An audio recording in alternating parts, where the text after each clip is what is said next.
Hey, it's Drybear. Today I'm going to teach you all about the endgame activity Nightmare Dungeons in Diablo 4. This is one of, if not the most important activity that you'll do when you finally reach endgame and start progressing your character to perfect your build and your experience. Nightmare Dungeons provide a scaling difficulty that you can push higher and higher, which gives you lots of challenge and satisfaction, but it also is the best source of gear, and it ranks up your glyphs, which you need to make your Paragon stronger. So today I'm gonna talk about everything that you need to know about Nightmare Dungeons, all the mechanics, all the things that you need to be aware of, and how to maximize your return from Nightmare Dungeons. But first, you should come hang out with me on my live stream. I'm live every single day on twitch.tv/Drybear. If you don't come hang out with me in the community, the next time you're doing an overworld event, you're not gonna realize that you're at max obols, and you're gonna lose out on some obols that you left on the ground because you didn't realize. All right, let's talk Nightmare Dungeons and everything you need to know about them. Nightmare Dungeons is one of the best endgame activities that you will unlock in the game. And when you are doing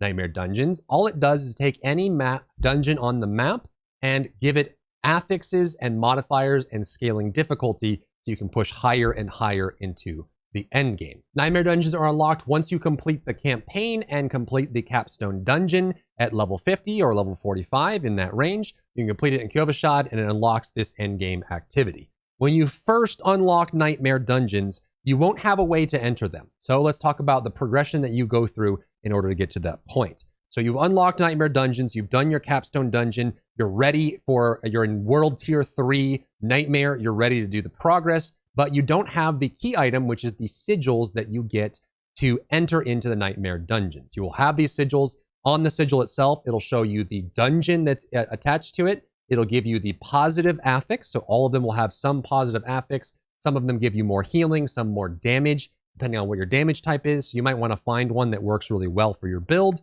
and as you push higher and higher, you can kind of pick and choose from that. And then as the affixes get higher, they have more and more negative affixes on them as well. Enemies do more damage, enemies drain your primary resources, enemies have a specific affix that might be problematic. There's also going to be some really unique ones as well. There's an affix where a stone shard will follow you around and periodically pulse damage. There is one that has a floating little sigil that chases you, and periodically lightning will strike down from above, and you'll have to be inside a bubble that it gives you before it strikes to avoid being hit by it, and potentially one shot on the higher difficulties. And there's tons of little things that can make those Nightmare Dungeons more interesting as you progress. But when you first unlock Nightmare Dungeons, you won't have a single sigil, so you'll have to get them the other way. The simplest way to get sigils is by doing the bounty system in this game, Whispers of the Dead. It comes from the Tree of Whispers here on the right side of the map. You go over here, you complete Grim Favors, and when you have it full, you can go collect from the tree, get a chest, and in that chest will be sigil making materials as well as sigils, and it will, I think, always give you a sigil on your first completion. How do you get the Grim Favors? You do it by doing these world activities. So you can see these are whispers. They give Grim Favors. When you get 10 Grim Favors, you can go back to the tree and collect a chest, and in that will be sigils. And these are all over the map all the time. This is your bounty system. You don't even have to activate it. You can just go do the Grim Whispers, collect the results, the Grim Favors, go back to the tree. So we enter the waypoint, we come over to the tree here on the side, and then we collect the tree. And in this, especially for your first time, will be either sigil crafting materials or sigils that you can use. You'll choose one of these, whichever one makes the most sense for you. If you want rings or something, you accept that. It'll give you a cache, activate it, it'll drop, and then on the ground will be a bunch of loot, as well as some sigils for creating those dungeons. So that's what you want to do to get your first ones. So once you have that and you have the crafting materials or you have sigils in your inventory, you can enter into the Nightmare Dungeons. You do that by, let's pick one I can't do, just so I get rid of it. I can't do resource burn with this build, so I'm going to activate this. It says, do you want to consume the sigil? You say yes. Wait for this pop up on the bottom of your screen and then press M or tab, and it'll automatically take you to that dungeon. So you can see how this icon here is a normal dungeon, and then this one has the big red marker on it, which tells you it's a Nightmare Dungeon. On the map, it shows you the affixes, so if you ever forget, you can look at these again, and then you can mark it, you can travel here, and all you have to do is enter the dungeon to start the Nightmare Dungeon. However, some builds can't do some affixes, and there's going to be some sigils that you get that are going to be better for your build, and some that are worse, or some that are just too hard to do. So there is some RNG element inside of the Nightmare Sigil system, and you craft and salvage them at the Occultist. You want to go to the Occultist in any main town, press T to go on PC to go to your main town.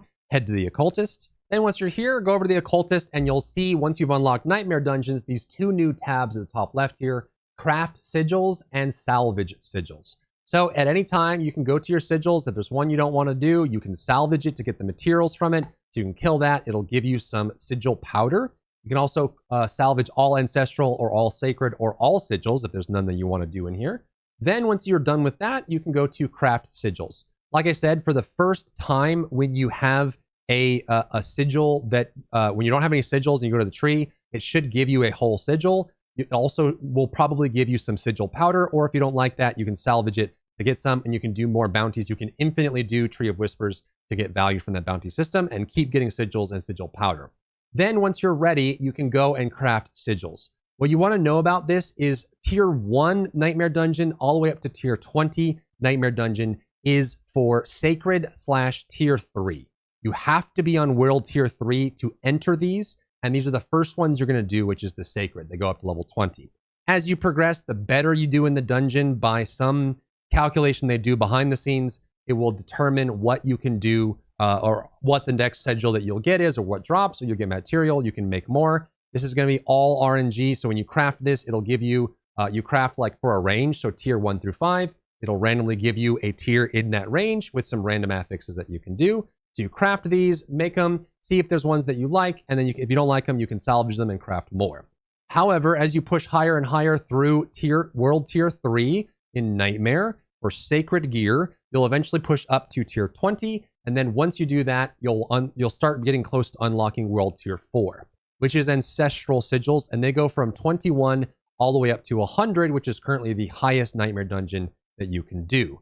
You have to be on world tier 4 to do these. So as you're transitioning, when you finish out world tier 3, say you're starting to get better and better, you should, if you can do Nightmare Dungeon 16 or 17 pretty easily, you can easily clear the capstone dungeon that will allow you to unlock world tier 4, and you can do it before level 70. You don't have to be 70 to do the capstone dungeon. So if you can clear tier 16 or so, go do the capstone dungeon, unlock world tier 4, you can move up to like Nightmare 21, which will start dropping ancestral gear, which is way better than sacred gear on stat values. Then you can start working those up, and as you move higher and higher, these will get more and more intense. One thing that I'll mention as well is the Nightmare Dungeon takes the tier of the Nightmare Dungeon and adds 54 to it to give you the level of the monsters that are in the dungeon. So tier 1 will give you 55, tier 100 will be 154 level monsters. This is important because if you go to your character level, this scales the offensive power of the enemies that you are facing, as well as the damage that you deal to them. So when you're out leveled by monsters by a significant amount, you take more damage from them and you deal less damage to them, which obviously means since the max character level is 100, if you do Nightmare 100, the mobs will be 154, which means they will drastically outlevel you. So on top of being heavily scaled with 5 afflictions, 5 affixes on this, you'll also be outleveled, which will make the mobs even harder. So this is the ultimate level of doing Nightmare Dungeons. So keep that in mind, that if you do the capstone dungeon early and you're level 65 or so, which is when I recommend doing your capstone dungeon for world tier 4, if you move up into the 20s, you will be outleveled by the mobs. So you'll want to level to get higher up, but you'll want to complete these because at the end of the Nightmare Dungeon, that's when you can start leveling up all of your glyphs.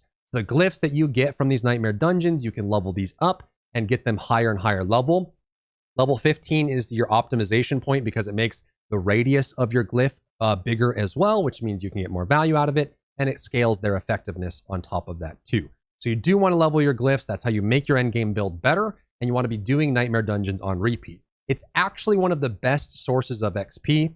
It gets outshined by running group dungeons as well. If you're doing group dungeons on just normal world difficulty at fast pace, you'll get more experience, but keep in mind that you need to actually do these to level your glyphs anyways, and these drop far, far better loot than almost any other activity in the game. So if you're looking to get really good sacreds and uniques that drop, you want to be doing Nightmare Dungeons to scale that up. So do your overworld activities and do Nightmare Dungeons. Get the sigils that you want, read through the affixes, learn what they do, and then start activating them, going to the dungeon, clearing it out, getting the loot from it, get your whatever drops from it, kind of have that on there, and then kind of keep doing that more and more and more. And as you push higher, I recommend running both incense and elixirs. They help a lot with difficult content to make you stronger. And that is basically the Nightmare Dungeon system. For your first ones, you have to go to the Tree of Whispers to get the unlock, get that done, get your sigils, and then just start running Nightmare Dungeons over and over and over. So that is the list. If there's interest, let me know in the comments if you guys want me to do an exhaustive list of all the affixes, how to counter them, how to look at them, what they do. I'll do a separate video if you guys have interest in that, but I don't want to make this video too long. This is Nightmare Dungeons, how to get them, what they're good for, and why you should be doing them. So if you found value in the video, leave a like down below, leave a comment. It helps me out tremendously with the algorithm on YouTube. And come by my live stream, come say hi, come hang out. If you enjoyed yourself today, leave a like down below. You can support me and my work on Patreon and view Patreon exclusive content, link in the description. Thank you so much for tuning in, and I'll see you in the next one.